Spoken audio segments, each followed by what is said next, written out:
This is Optimal Startup Daily, episode 557, How to Deal with a Failed Project, by Karl Staib of digtofly.com.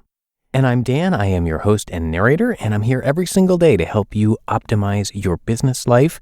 And as always, if you have any topic requests, any ideas for future shows, share those with us at oldpodcast.com. That's oldpodcast.com.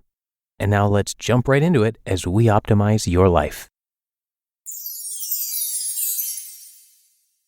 How to Deal with a Failed Project, by Karl Staib of digtofly.com. A failed project can punch the motivation out of the most resilient person. The greatest people have to go through failure. Seth Godin, the marketing master, loves writing about his failures. To get where you want to go, you need to fail. You have to do it bigger and bigger each time. You know this is part of a career. The hard part is dealing with your emotions so you don't get too down. Emotional traps. I was recently handed 3 setbacks in one day. A big-time blogger sent me a "What the heck are you doing?" email. A big-time company that I thought was interested in sponsoring my Happy at Work Action Day declined my proposal. And I was scheduled to do a conference call that would give me more clout. Each one was a lock. At least I thought they were. All of them fell apart. I fell apart too. I sulked in my home office while trying to piece myself back together. Usually I can recover quickly, but my expectations were too entrenched. The results were a big, wet slap in the face.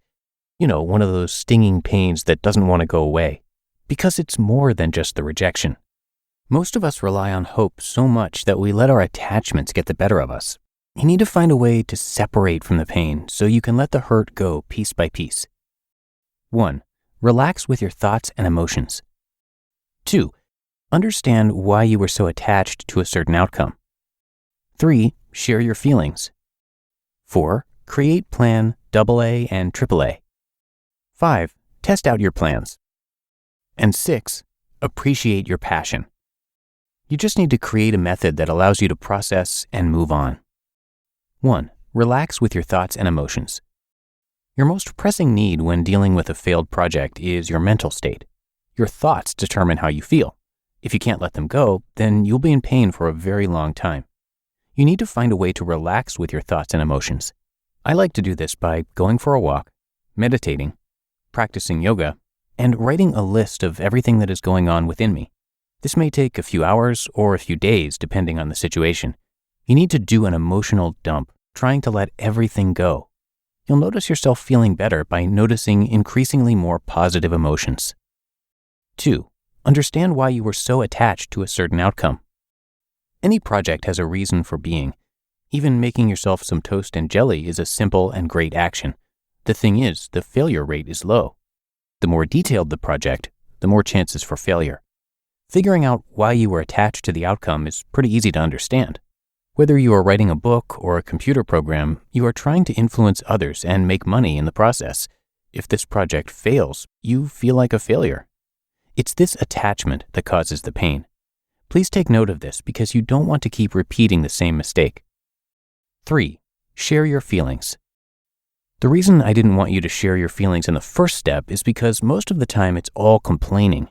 It only reinforces your negative view of yourself. Once you can do step 1 and 2, you can then talk to someone objectively about how you feel. Explain to this trusted friend what happened and begin to formulate a plan of action. 4. Create plan A, AA, and AAA. Creating 3 plans is what I recommend to get started on building momentum. I like to call the 3 plans A, AA, and AAA. I don't like to think of the next plan of action to be A, B, or C, because you are building on top of your original plan. You may want to dump your original idea, but first figure out if you can make it better. Create plans that will make your project even stronger. 5. Try out your plans. This is the step where most people fall flat. They want to take action, but they're still attached to their emotional baggage.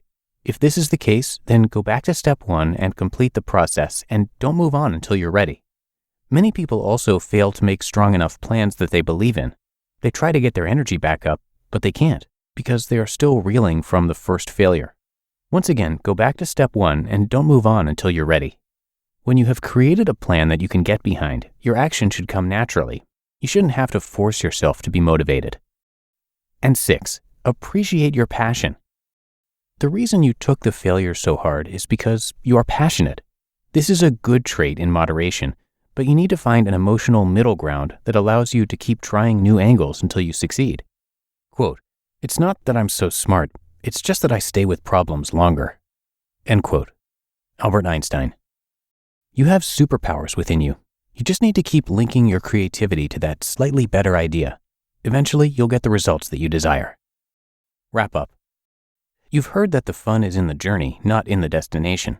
We all know this, but it's hard to accept. The only way to really understand this concept is to take mental notes as you deal with both. I've noticed that I'm much happier creating than I am with enjoying the finished project.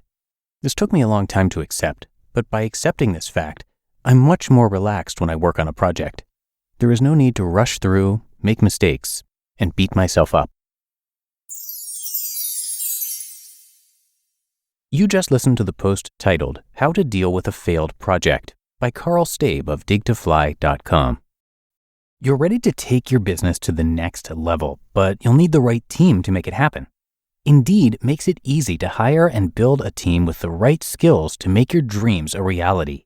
Indeed partners with you on every step of the hiring process. Find great talent through time-saving tools like Indeed Instant Match, assessments, and virtual interviews.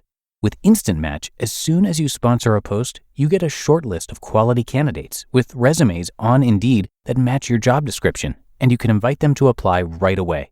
Plus, you only pay for quality applications that meet your must-have requirements. I love that Indeed makes hiring all in one place so easy.